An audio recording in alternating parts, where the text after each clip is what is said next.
Did Plato copy from Moses or the Bible authors?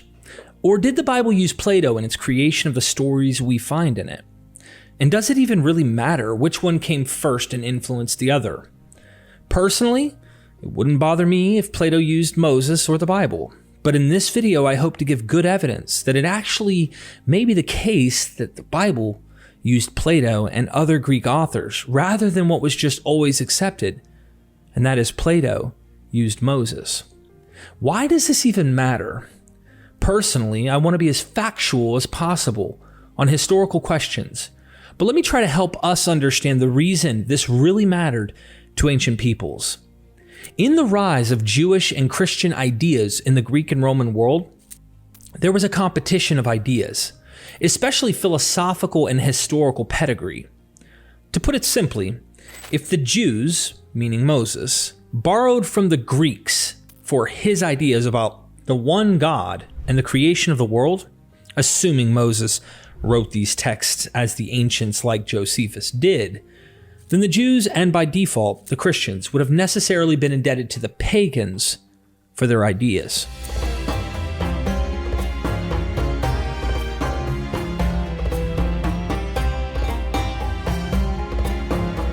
This would complicate things to find out that the Greek ideas are not only older, being further into antiquity, which was a big deal, but this would also imply that Moses or the Bible authors would have had to borrow their ideas from the Greeks. Being blunt, the Bible borrowed from Mesopotamian, Egyptian, Canaanite, and other stories, which predate them in the development of their stories. But the issue on the table at this time wasn't whether the Jews and their holy books are indebted to earlier cultures. In this case, the Greeks and Jews were far from the first and were both indebted to earlier stories or mythic traditions. Jewish and Roman historian Flavius Josephus literally wrote against Appian, which is a polemical work written as a defense of Judaism, as a classical religion and philosophy against criticism by Appian, stressing its antiquity against what he perceived as more recent traditions of the Greeks. Josephus writes in Against Appian, "For we have not an innumerable multitude of books among us, disagreeing from and contradicting one another, as the Greeks have, but only 21 books, which contain the records of all the past times, which are justly believed to be divine. And of them 5 belong to Moses, which contain his laws and the traditions of the origin of mankind till his death." Point being, the Jewish tradition, carrying more antiquity, was an extremely important argument against the critics of both Judaism and Christianity. In modern scholarship, we question whether people like Adam, Abraham, Moses, Joshua, David, Solomon, etc. even existed. But back in Josephus' time, it was accepted that these figures were historical and existed in the times portrayed in their literary works. Suppose you were them and were convinced that either Plato borrowed from Moses or whether Moses borrowed from Plato. All you would need to do is argue that Moses lived 1200 to 1300 BCE, while they knew Plato was a 4th century Greek philosopher.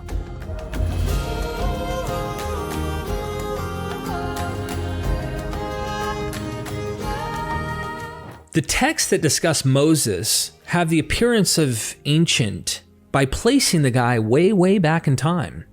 So the default argument is that Plato had to copy Moses, being 900 to 1,000 years after Moses existed. So many philosophical schools in the Common Era after Jesus were looking to the Greek philosophers as a noble life to imitate, and tried reforming schools of philosophical thoughts by Plato or Pythagoras. They even had several debates or arguments trying to show Pythagoras or Plato as the ultimate model that was owed for bringing the greatest philosophical thought. Meaning, who came first with their great ideas, Pythagoras or Plato? Often going back to the earliest one philosopher and cutting out the others helped that school's narrative in being the best teaching. Older is better in their heads. Several of these biographers would describe how Pythagoras or Plato were educated by others, such as barbarians in harvesting, Egyptians, geometry and asceticism, Phoenicians, the science of numbers and mathematics, Magi, the rites of the gods, and Chaldeans, the art of contemplating the sky. This is exactly what 2nd century BCE Jewish apologist and intellectual Aristobulus tried captivating on against the Greek intellectuals. He claimed the Greeks admit in their own writings of learning their ideas from the people of the East and barbarians, which Aristobulus suggested were the Hebrews. The Greeks thought to systematize these ideas into a philosophical way that was to make it superior. But were these peoples really the Hebrews or Jews? Greeks had no shame sourcing that they learned their ideas from other cultures and gave credit and sourced where they learned their ideas, which is important as we progress through this video. No shame in saying who your sources were. Then why not mention Moses or the Jews?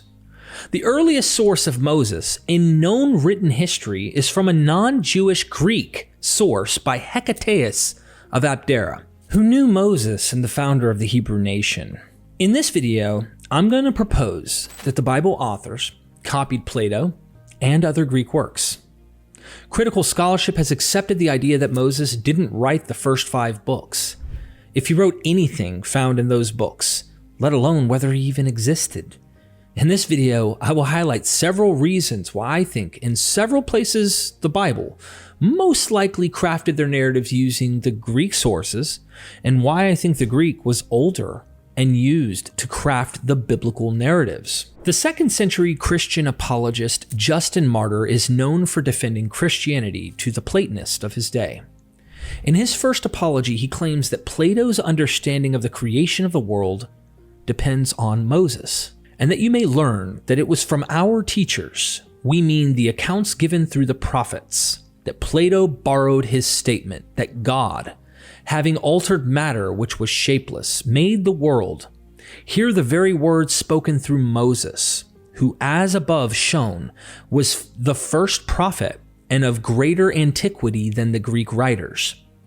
Both Plato and they who agree with him, and we ourselves have learned, and you also can be convinced that by the word of God the whole world was made out of the substance spoken of before by Moses. At least one well-respected contemporary scholar of the Hebrew Scriptures, Margaret Barker, argues that Plato knew of the writing of Moses or the Bible, though she acknowledges her view as in the minority. I do find Professor Barker to sound like an apologist for Christianity in her writings, even though she is very learned. She at least is taking serious, though, the claim that Plato and Moses, or better yet, the Bible, know each other. This is important as we proceed. The early apologists, both Jewish and Christian, maintained that Plato learned from Moses, that he was Moses speaking Attic Greek. The most notable of these was Eusebius of Caesarea, who in his work, The Preparation of the Gospel, argued the case in great detail and listed all those who had held such views before him. Eusebius and the other apologists were probably correct.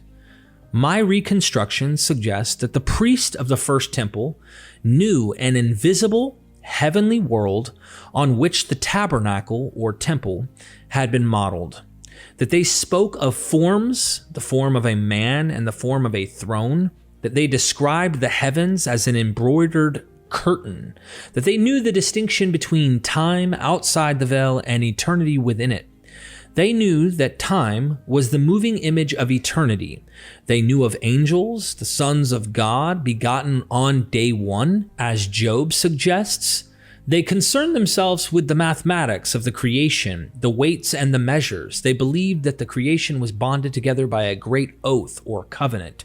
They believed that the stars were divine beings, angels, and they described a creator whose work was completed not by motion, but by Sabbath rest. What I have reconstructed as the secret tradition of the world beyond the temple veil would, in any other context, be identified as Plato's Timaeus. written in the middle of the 4th century BCE. The passages in Timaeus are: the creation is good, the invisible world, the forms, time and eternity, angels created first, but the story of their origin is not known, the mathematics of creation, the bond of creation, angels as stars, resting as the culmination of creation.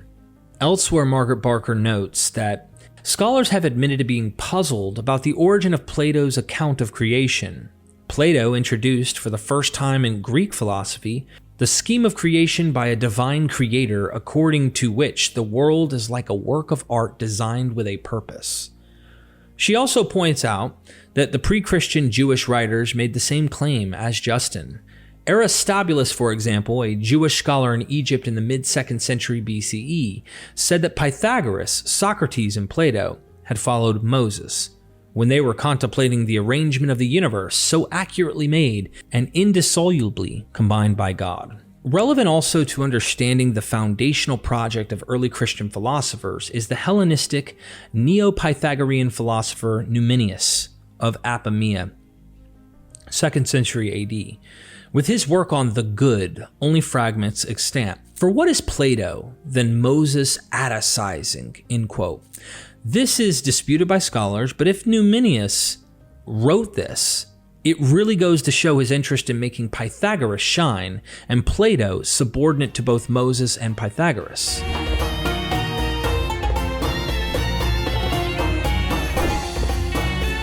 Porphyry was a 3rd century CE Neoplatonic philosopher born in Tyre, who leveled criticisms at Christianity about Moses. His critique was twofold. First, he lamented that Christians had applied convoluted and improbable allegorical exegesis to what were essentially poor works of literature that should have been abandoned in the first place. Second, he exposed the pseudonymity of the Mosaic text by leveling text-critical arguments, maintaining that they were actually composed by Ezra. His attacks were mainly focused against the Christians' misappropriation of Moses. Philo of Alexandria, a Hellenistic Jewish philosopher from the 1st century, hailed from the vibrant city of Alexandria in the Roman province of Egypt. In his biography of Moses, Philo grappled with the intellectual tradition that emphasizes Moses' antiquity. The narrative of Moses' upbringing in the Pharaonic household, as detailed in Exodus, presented a conundrum for Philo. He subscribed to the belief that as a member of the Egyptian royal family, Moses would have been privy to the finest education. Echoing the journey of Pythagoras, Moses was envisioned as being tutored by the eminent scholars of Egypt and its neighboring regions, including the Assyrians, Chaldeans, and even the Greeks. This education mirrored the Greek concept of paideia, which pertains to the cultivation of the ideal citizen of the ancient Greek state. Yet, in Philo's portrayal, Moses transcended these teachings. Instead of merely absorbing knowledge, Moses' intellectual growth mirrored the Platonic concept of anamnesis, a soul's innate ability to recollect knowledge. In Philo's narrative, the fragmented wisdom of ancient civilizations found its synthesis in Moses. Through this lens, Philo artfully positioned Moses as a figure whose innate virtue surpassed the teachings of the Greeks and barbarians. This virtue was merely a precursor to the profound wisdom he would later receive directly from God. The striking parallels between the teachings of Plato and the biblical narratives of Moses have long been a subject of intrigue. While some ancient voices ardently argue that Plato drew inspiration from Moses, this assumption warrants scrutiny. Not only is the historicity of Moses a matter of debate, but the timeline of his existence also remains ambiguous. The earliest historical mention of Moses doesn't appear until the cusp of the 4th and 3rd centuries BCE, post-dating Plato's established works. Recognizing the profound similarities between Plato's philosophy and biblical narratives is pivotal. While some ancient scholars might have been quick to assert that Plato borrowed from Moses, it's essential to approach this claim with a critical lens. If this exploration serves to highlight the undeniable parallels between the Bible and Plato and prompts a re-evaluation of the direction of influence, then my video has achieved its purpose. It would indeed be a revelation if further research substantiates the hypothesis the Bible authors might have been influenced by Plato. As my series unravels, you will see parallels that are strikingly resembling Homer, Herodotus, and other Greek writings. But Plato gets the spotlight today. A blast from the past. Russell Gamirkan. For many centuries, scholars believed that the philosophical musings of Plato bore traces of Moses' teachings. It's akin to recognizing an old melody in a contemporary song. Historians and thinkers from diverse backgrounds, be they Jewish, Christian, Greek, or Roman, largely concurred on this point. Given that the Chronicles of Moses were much older than Plato's dialogues, it seemed logical to assume that Plato might have been influenced by these ancient scriptures. This viewpoint dominated academic circles for a considerable period. And while it's less prevalent today, a handful of scholars still advocate for this connection. You will even find Christian apologists argue this online as well. Let's back up to around 150 BCE and enter Aristobulus, an intellectual luminary of his time. This erudite Jewish philosopher, well versed in both Greek literature and biblical texts, proposed a groundbreaking theory. Contrary to the popular belief that the Greek translation of Moses' works appeared around 270 BCE, Aristobulus argued that the Greeks had been engrossed in the Jewish Torah much earlier. He even insinuated that iconic figures in Greek literature might have drawn inspiration from the Bible. Supporting his theory, Aristobulus highlighted parallels between the writings of Moses and seminal works of Greek literature. He drew comparisons with Homer's grand epics, the lyrical compositions of Orpheus, the legal frameworks crafted by the Athenian statesman Solon, and the philosophical discourses of thinkers like Pythagoras and Plato. For Aristobulus, the implication was clear. By the time Homer began his literary journey, Moses' teachings were already circulating in Greek, influencing the intellectual landscape of the Mediterranean. If one detected biblical undertones in the works of these Greek luminaries, Aristobulus playfully insinuated that they were likely drawing from the rich tapestry of the Bible. Aristobulus, despite his intellectual prowess, seemed to overlook a crucial perspective. He never entertained the possibility that the authors of the Bible might have been influenced by the likes of Homer, Solon, or Plato. It's an intriguing counter-narrative that challenges the prevailing thought of his time. Consider the historical conundrum surrounding Homer. For the legendary poet to be influenced by the writings of Moses, these scriptures would have needed a Greek rendition well before the advent of the Greek alphabet. It's analogous to imagining someone streaming a series on Netflix before the dawn of digital technology. And here's an added layer of complexity. Homer, often regarded as the literary titan of ancient Greece, was traditionally believed to be illiterate. The notion that he might have meticulously studied translated biblical manuscripts seems rather far-fetched, and we have no evidence of such things to begin with. Now picture yourself delving into the writings of Herodotus, the ancient world's premier chronicler, often hailed as the pioneer of historical writings, father of history. Herodotus crafted an extensive 9-volume account around 450 BCE.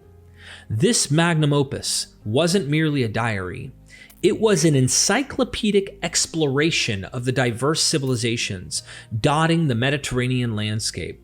From geographical descriptions to cultural origins, from unique traditions to diplomatic relations with the Greeks, Herodotus covered it all. Yet, in his vast compendium, there's a glaring omission. That omission is the Jews. It's akin to discussing the panorama of contemporary pop music without acknowledging the influence of iconic artists like Justin Bieber or Beyoncé. Herodotus, known for his meticulous research, extensively documented the Syrians and Phoenicians, the maritime civilizations north of Egypt, He even delved into their distinct practices, such as circumcision, tracing its origins to Egyptian traditions. However, when it came to Moses, the Jewish people, and their rich tapestry of laws and literature, there's a conspicuous silence. By the era in which Herodotus wrote, circa 450 BCE, the Jews, based on available Greek records, seem to be an enigmatic culture, yet to capture the attention of the broader Hellenic world.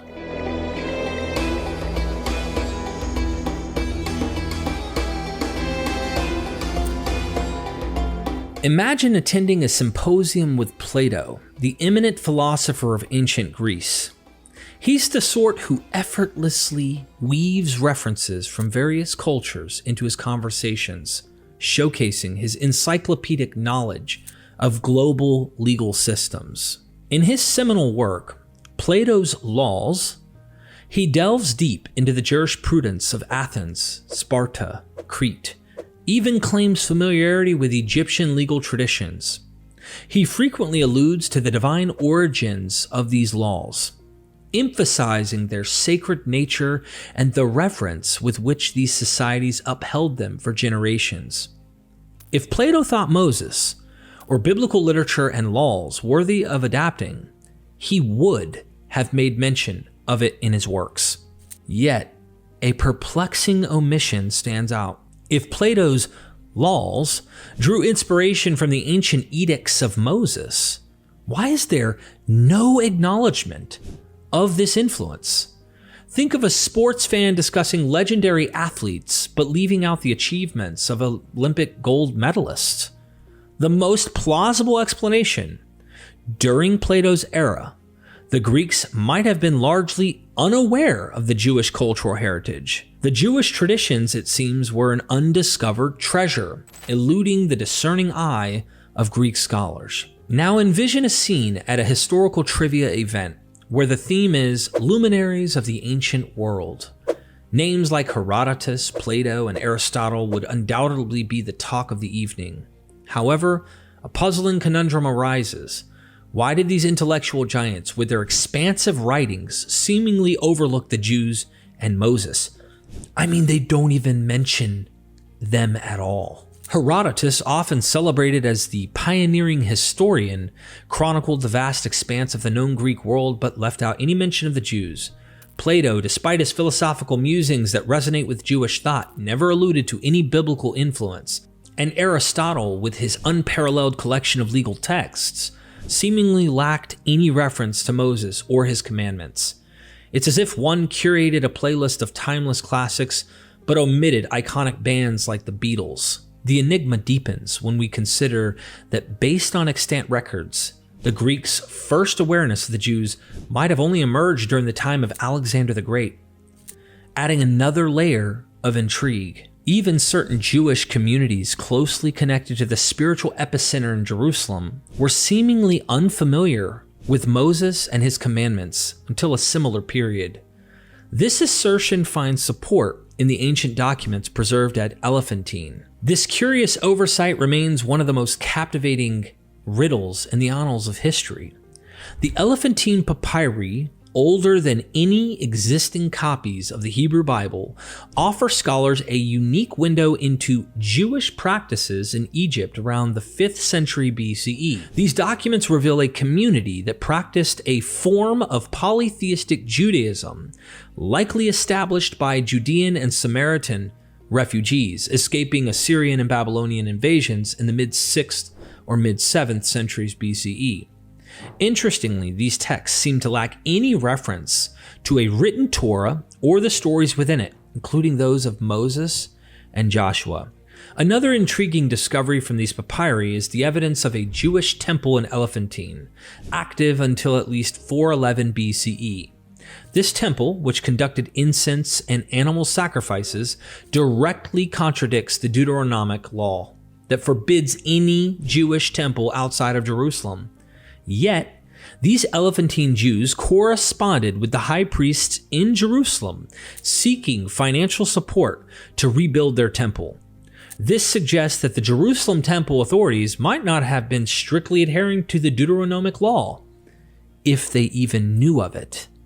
The letters from Elephantine even express pride in their temple dedicated to Yahweh, with no indication of their viewing that practice and that temple as heretical. At first glance, these findings challenge traditional understandings of Jewish religious evolution and the timeline of the Hebrew scriptures. It's generally believed that by the time these papyri were written, monotheism and the Torah would have been firmly rooted in Jewish tradition. Some scholars suggest that the Elephantine community might have preserved older Jewish religious customs, or perhaps the Torah had only been introduced recently. However, researchers like Niels Peter Lemke, Philip Wagenbaum, Russell Gamirkin, and Thomas L. Thompson propose an intriguing idea. They argue that the Elephantine papyri indicate that monotheism and the Torah might not have been established in Jewish culture until around 400 BCE. This could mean that the Torah was possibly composed during the Hellenistic period, around the 3rd or 4th centuries BCE. Add to this the discovery of the Passover letter in Elephantine, which describes an annual festival practice which makes no mention of an Exodus or Moses. This seems to be an agricultural tradition with a Passover and the Day of Unleavened Bread. Even Julius Wellhausen suggests that these festivals predated the Moses tradition, which later incorporated Moses into them. For a moment, suppose we were at an intellectual gathering in ancient times, where the wine flows freely and the conversation centers around the intriguing parallels between Greek philosophy and the Hebrew Bible. This wasn't a mere passing fancy. It was a topic that had intrigued scholars and thinkers for generations. Both Jewish and Christian intellectuals, as well as some from the pagan traditions, were captivated by the striking resemblances, particularly between the dialogues of Plato and the Hebrew scriptures.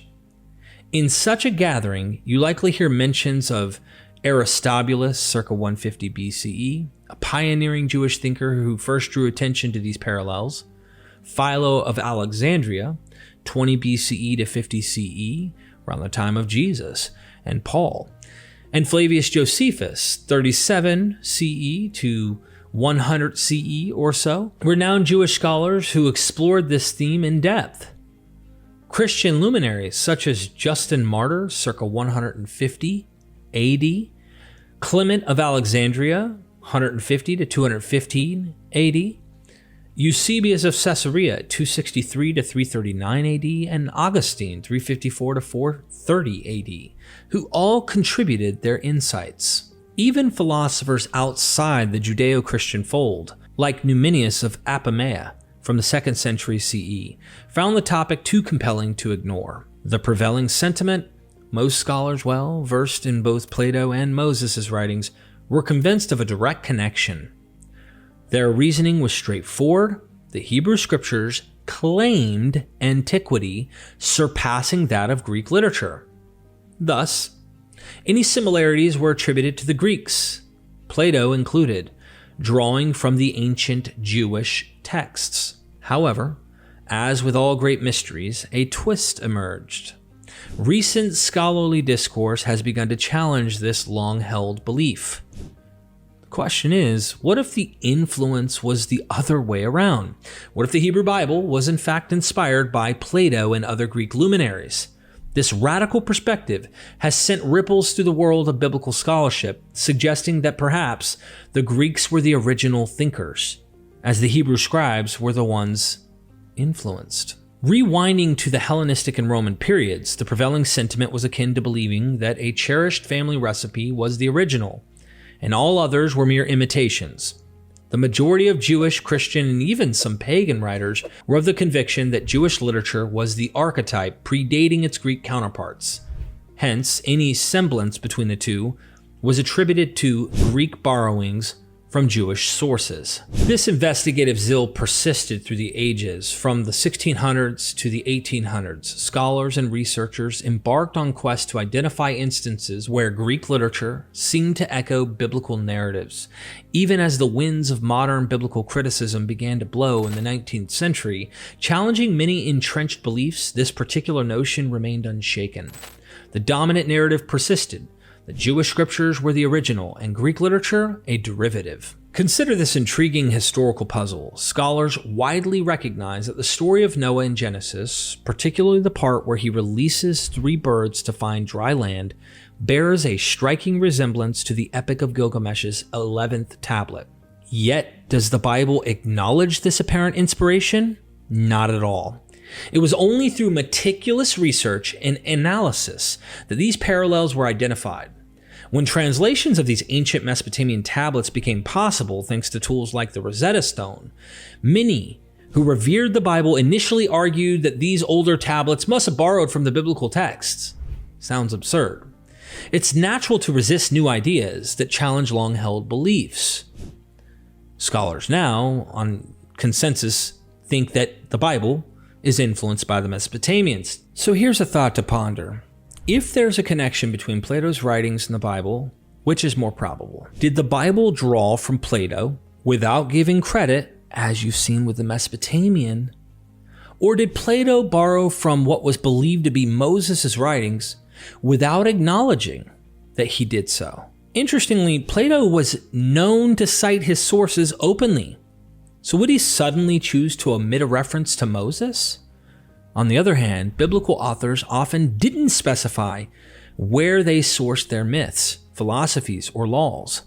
We know with the Hammurabi, for example, laws, there's some impact in ancient Near Eastern law codes that found their way into the Bible.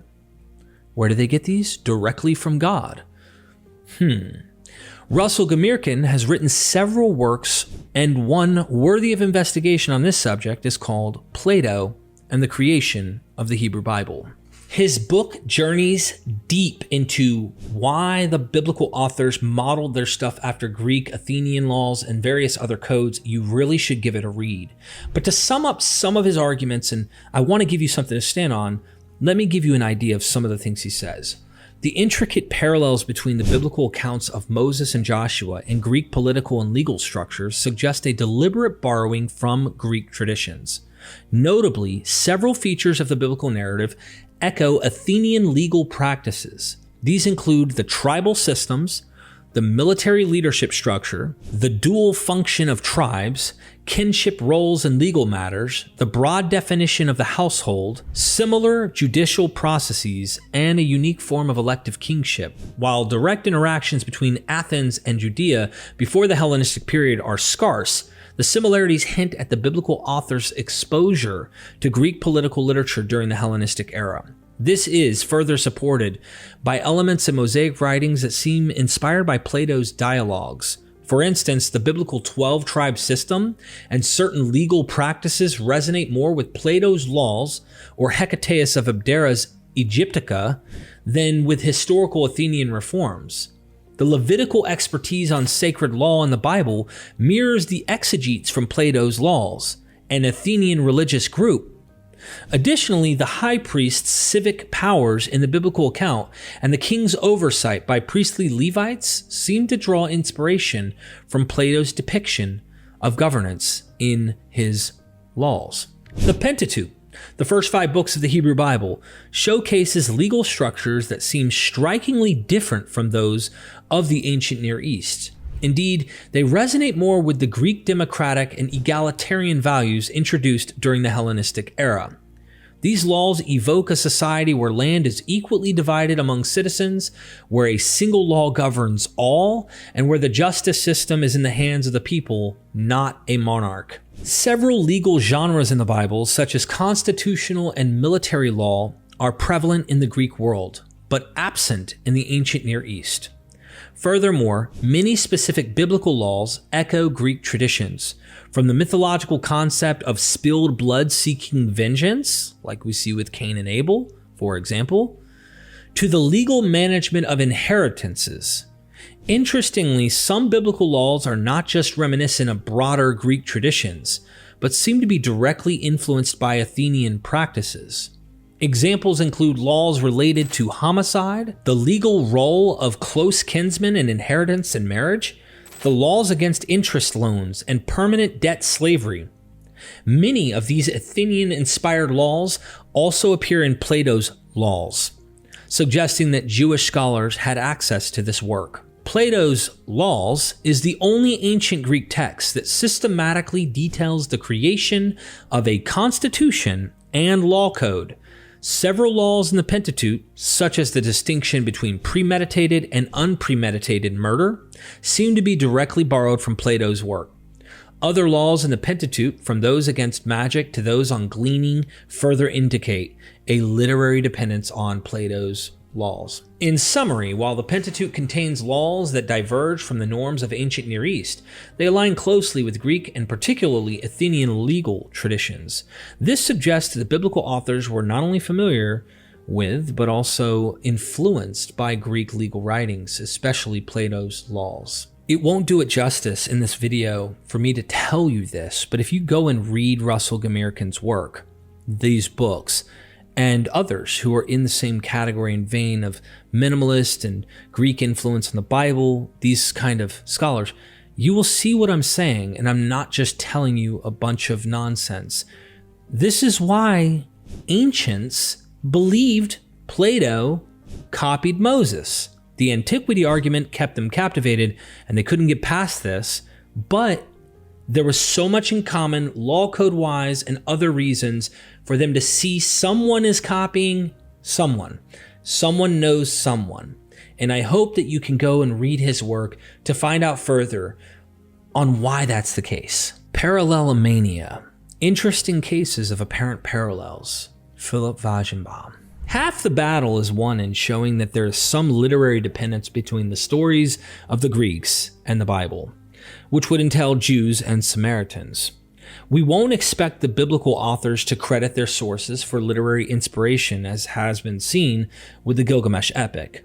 But in fact, scholars have noticed dozens and dozens of examples of the biblical corpus drawing inspiration from other sources without crediting it. The charge arises from naysayers, quote unquote, "This is parallelomania." It's crucial to understand that identifying these similarities isn't about overthinking or what some might call seeing connections where there aren't any. It's about recognizing the ancient author's skills in weaving and adapting familiar stories to create richer tales. While today's audience might see this as copying, back then it was seen as a tribute and a way to elevate a narrative. It took real genius to do the things you see in this literature. So that was their modus operandi. It was to repackage and craft their own skilled narrative using great tales of the time. Dr. Wagenbaum, in his book Argonauts of the Desert, compared the similar myths on creation and early humanity in the first chapter of his book, and the laws of Plato in the chapters on Exodus, Leviticus, Numbers, and Deuteronomy, also in that same book. Most of these parallels were then rediscovered with additional evidence by Russell Gamirkin. His book and all of their books are far too large to cover everything he says on this topic. But to tease you, look at the contents that I'm about to show you right now on the screen. Here you have Introduction, Hypotheses, and Thesis. He talks about various things and being very critical and reconsidering the whole documentary hypothesis. I believe, as I read through here, he wants to say, considering this the Hellenistic documentary hypothesis, or something to the effect of the Greek influence on it. But what's interesting, if you look carefully, he goes through from Genesis all the way to 1 Kings. In the beginning was Timaeus, the splitting of the androgyny,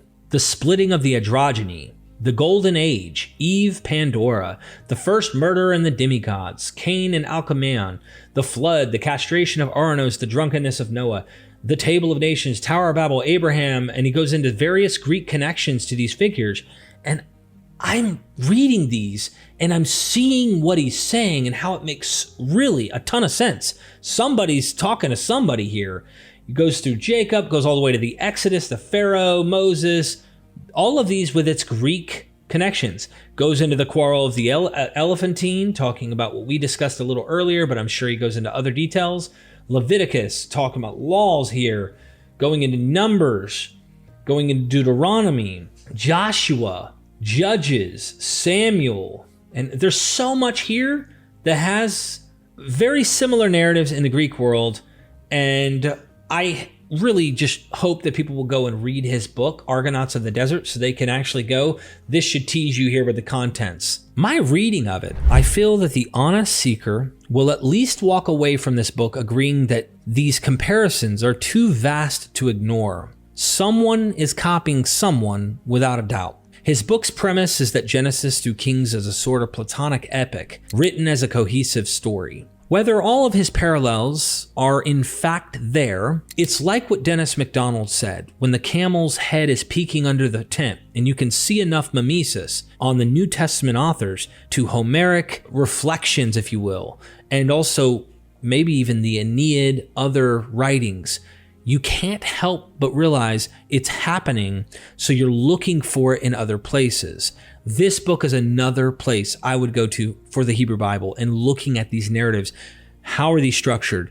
A lot of these look Greek, or at least have Greek influence in how they have constructed the narrative. It's very difficult to show how the Bible uses Plato or the other way around. Even if we show parallels that are convincing to you, the viewer, that one of them is aware of the other, the idea that Plato being used by these biblical authors or author is something that must be argued on different grounds. And since I'm no expert on languages and cannot show you how one could be proven to be before the other, I will rely on Dr. Wagenbaum's comparisons, which come closest to showing the biblical author seems to be aware of Plato. It's important to note all the other reasons listed from Elephantine and on and on and on, why these books and their narratives would have been influenced by the Greeks, because you're talking 4th century down into the Hellenistic era. The case for Noah's drunkenness itself is a good example of how the author of Genesis rewrote a Greek myth, keeping at least 2 Greek names,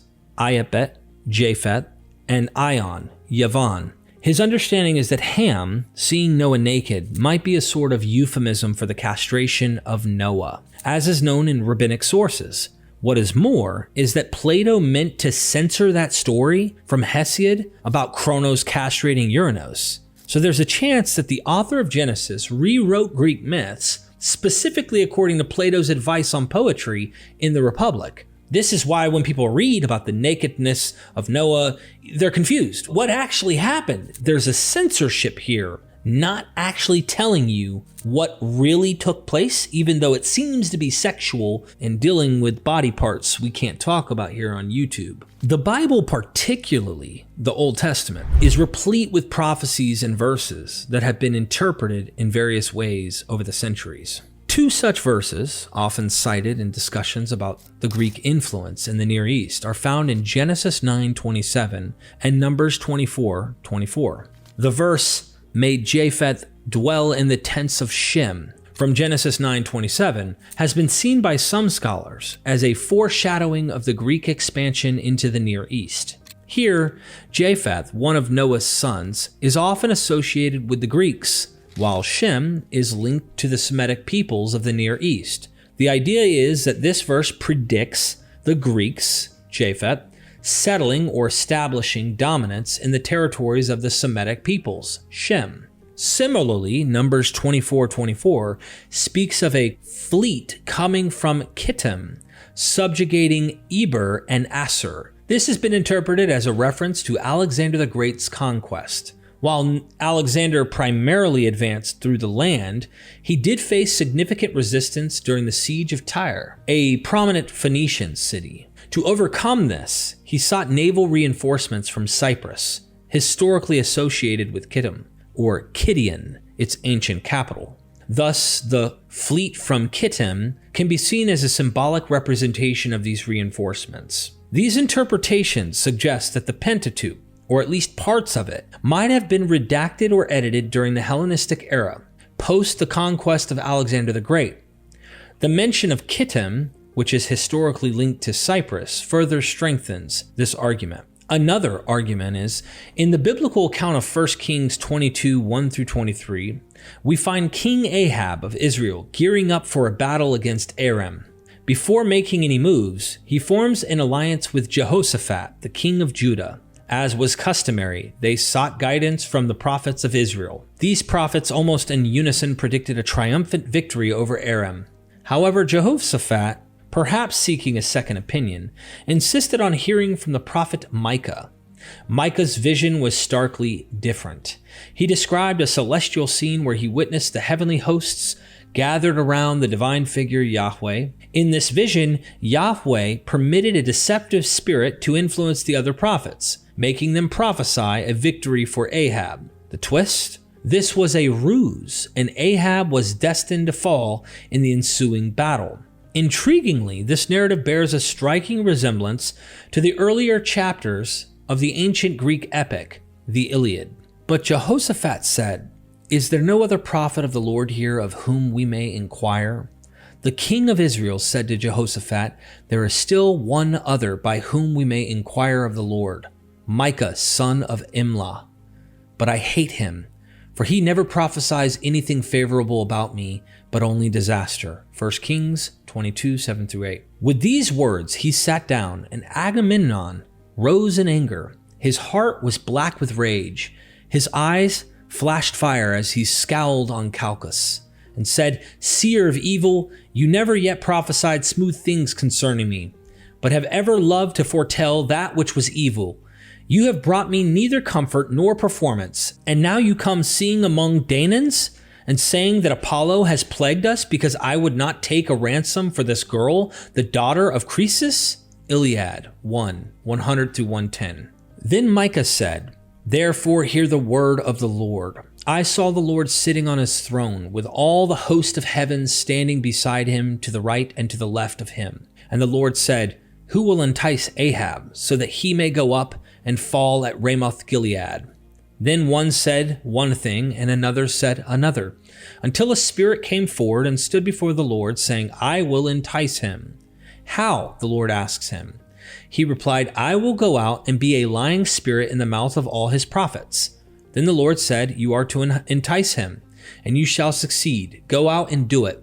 So you see, the Lord has put a lying spirit in the mouth of all these, your prophets. The Lord has decreed disaster for you. End quote. 1 Kings 22, 19-23. Now the other gods and the armed warriors on the plain slept soundly, but Zeus was wakeful, for he was thinking how to do honor to Achilles, and destroyed much people at the ships of the Achaeans. In the end, he deemed it would be best to send a lying dream to King Agamemnon. So he called one to him and said to it, "Lying dream, go to the ships of the Achaeans, into the tent of Agamemnon, and say to him word to word as I now bid you. Tell him to get the Achaeans instantly under arms, for he shall take Troy. There are no longer divided counsels among the gods. Hera has brought them to her own mind, and woe betides the Trojans." The dream went when it had heard its message, and soon reached the ships of the Achaeans. It sought Agamemnon, son of Atreus, and found him in his tent, wrapped in a profound slumber. It hovered over his head in the likeness of Nestor, son of Neleus, whom Agamemnon honored above all his counselors, and said, "You are sleeping, son of Atreus. One who has the welfare of his host and so much other care upon his shoulders should dock his sleep. Hear me at once, for I come as a messenger from Zeus, who though he be not near, yet takes thought for you and pities you. He bids you get the Achaeans instantly under arms, for you shall take Troy. There are no longer divided counsels among the gods. Hera has brought them over to her own mind, and woe betides the Trojans at the hands of Zeus. Remember this, and when you wake, see that it does not escape you." The dream then left him, and he thought of things that were surely not to be accomplished. He thought that on the same day he was to take the city of Priam, but he little knew what was in the mind of Zeus, who had many another hard-fought fights in store alike for the Danaans and Trojans. Then presently he woke with the divine message still ringing in his ears. So he sat upright and put on his soft shirt so fair and new, and over this his heavy cloak. He bound his sandals on to his comely feet, and slung his silver, studded sword about his shoulders. Then he took the imperishable staff of his father and sailed forth to the ships of the Achaeans. End quote. Iliad 2, 1-50. In Plato's Republic, He expresses strong disapproval of the way gods are portrayed in Homer's works. Plato is critical of the misleading and often unflattering depictions of deities in these epic tales. He believes that such portrayals can have a negative influence on the moral and ethical values of society. For Plato, the gods should be represented as paragons of virtue and righteousness, not as flawed beings with human-like weaknesses and vices. Then no motive can be imagined why God should lie. None whatever. Then the superhuman and divine is absolutely incapable of falsehood?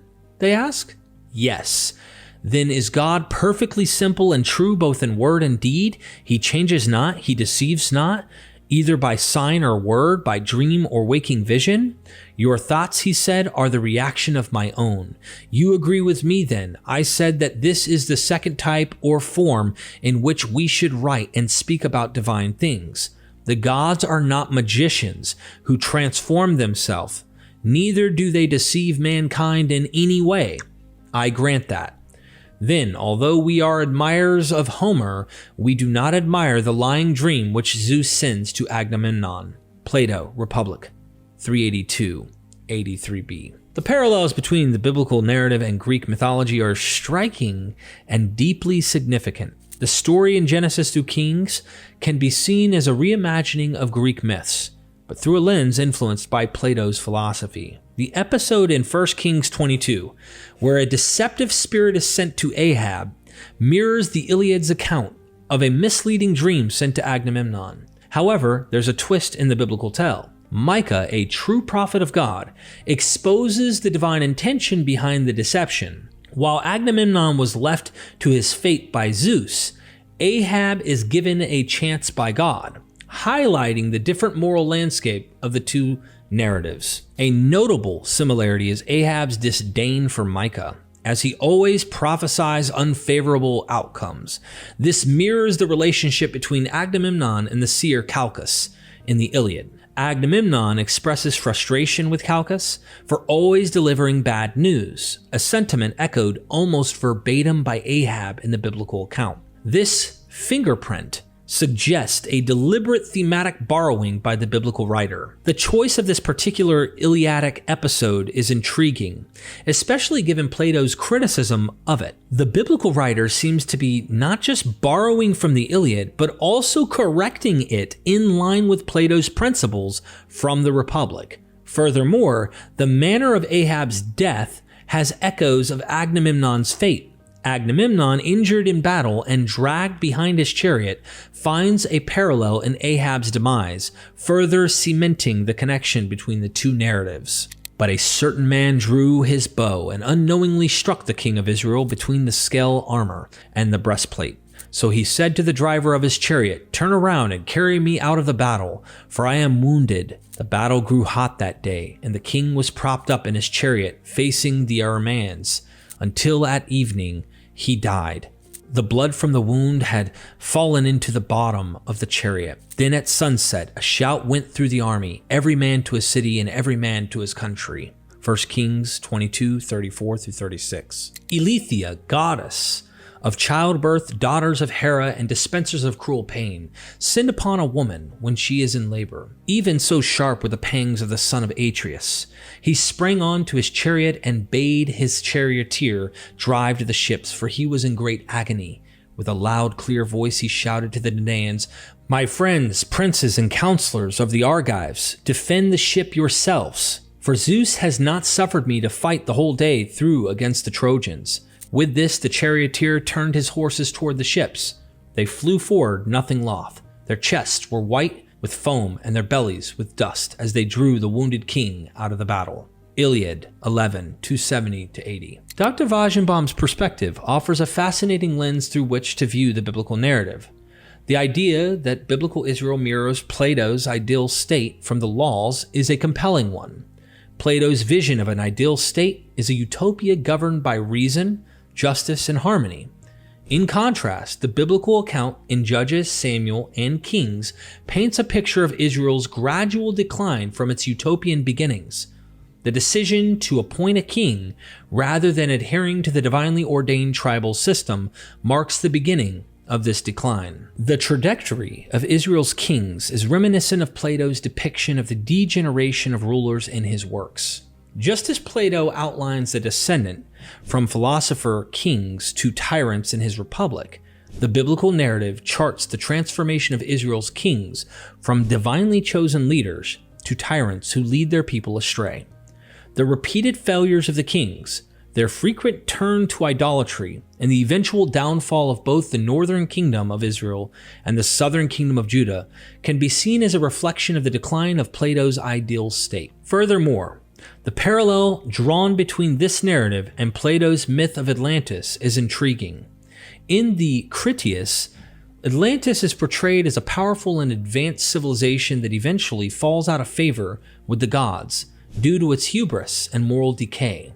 The destruction of Atlantis serves as a cautionary tale about the dangers of abandoning virtue and justice. Similarly, the downfall of Israel and Judah in the biblical narrative can be interpreted as a divine punishment for the repeated transgressions and abandonment of God's commandments.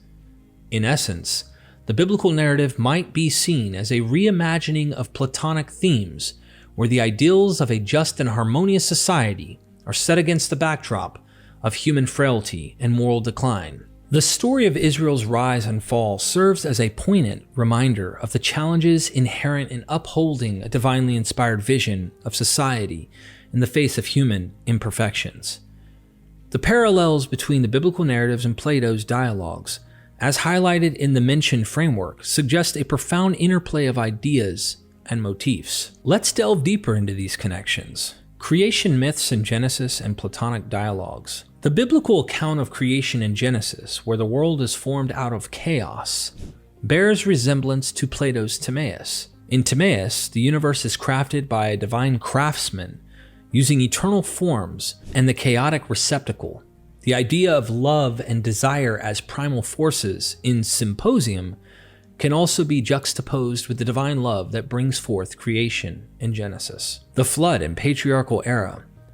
The biblical flood narrative, followed by the patriarchal era, find echoes in Plato's Laws, where he recounts ancient cataclysms that wiped out civilizations, leaving only the unlettered and uncultured to repopulate the earth. Liberation in Exodus and the cave allegory. The Exodus story, where the Israelites are liberated from Egyptian bondage, can be seen in parallel with Plato's cave allegory in the Republic.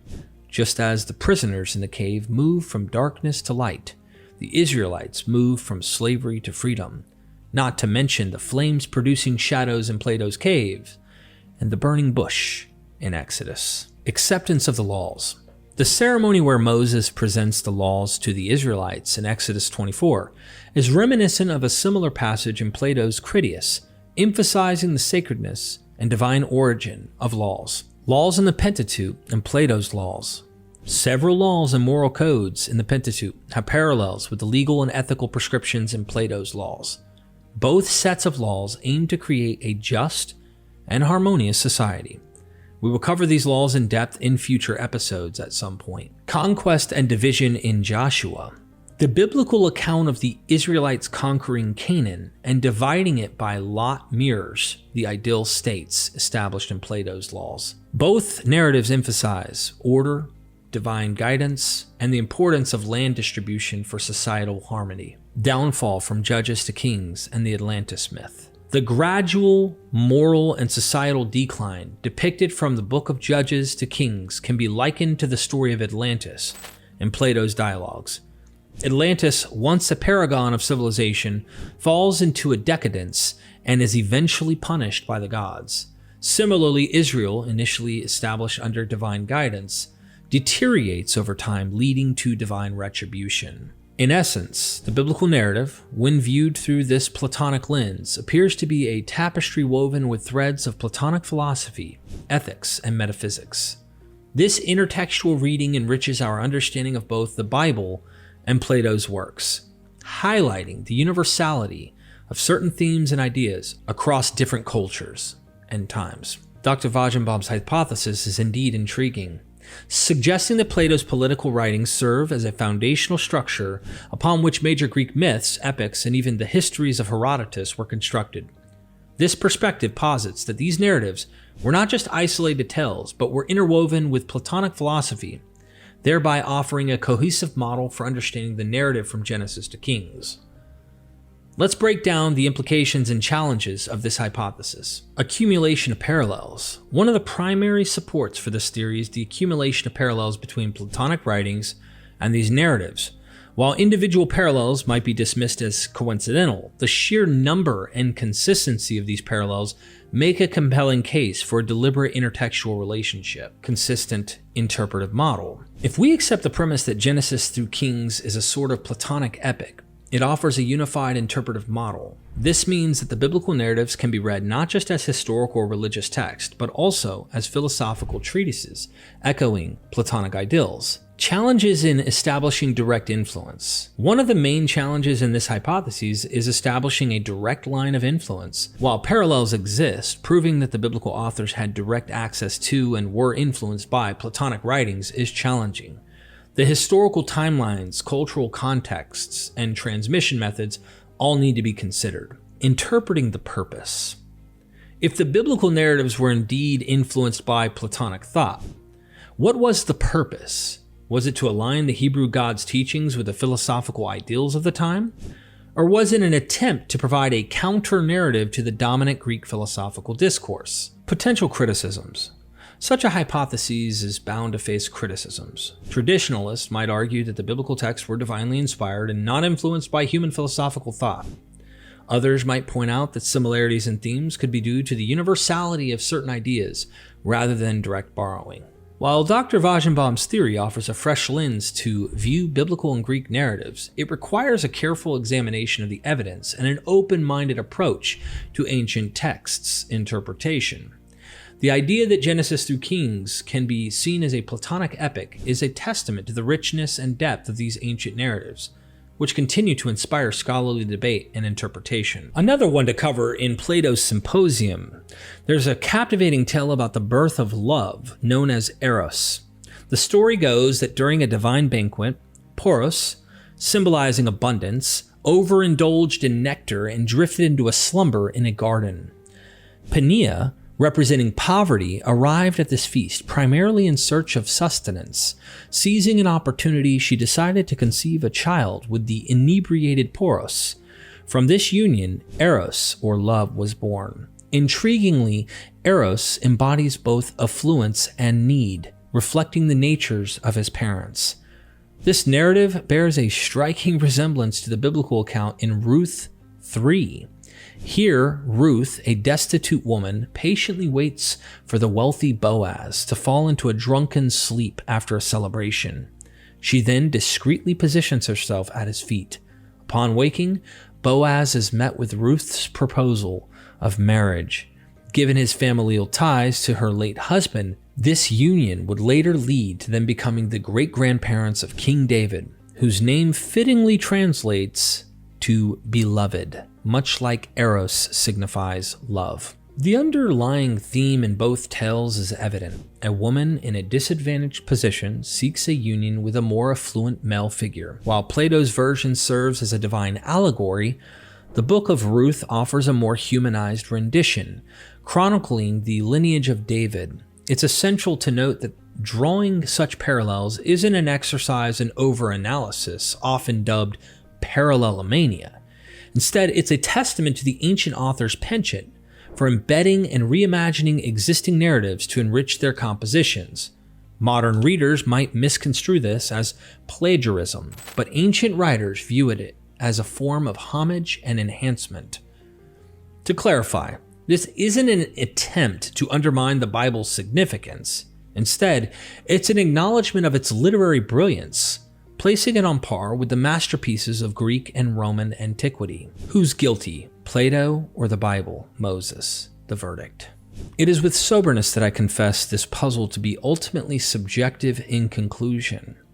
But I do think without a doubt, we have good reason to lean in the direction the Bible is aware and using Homer, Herodotus, other Greek writings, and Plato. This video specifically focused on Plato and that age-old debate of who borrowed from whom. I needed to emphasize this important video before proceeding to show you the origins of the Bible characters and unravel the mysteries inside the Bible.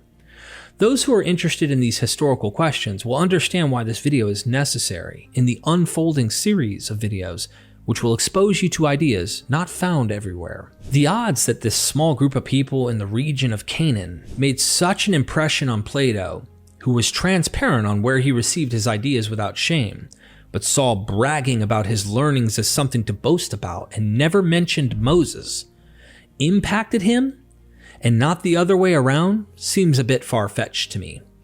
The hard evidence from archaeology suggests the people and religion we call Jews and Judaism, as described by the Bible, was not practiced till the 2nd and 3rd centuries BCE.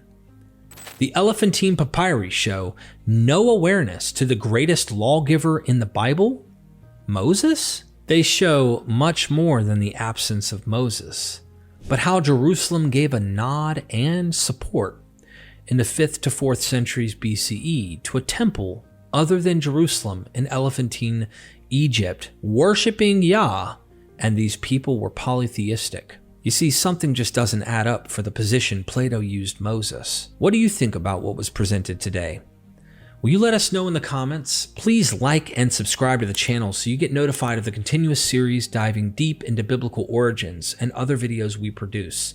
If you value our production, you can seriously help out by supporting our work in the description by joining our Patreon, YouTube membership, or one-time donation to the various links below.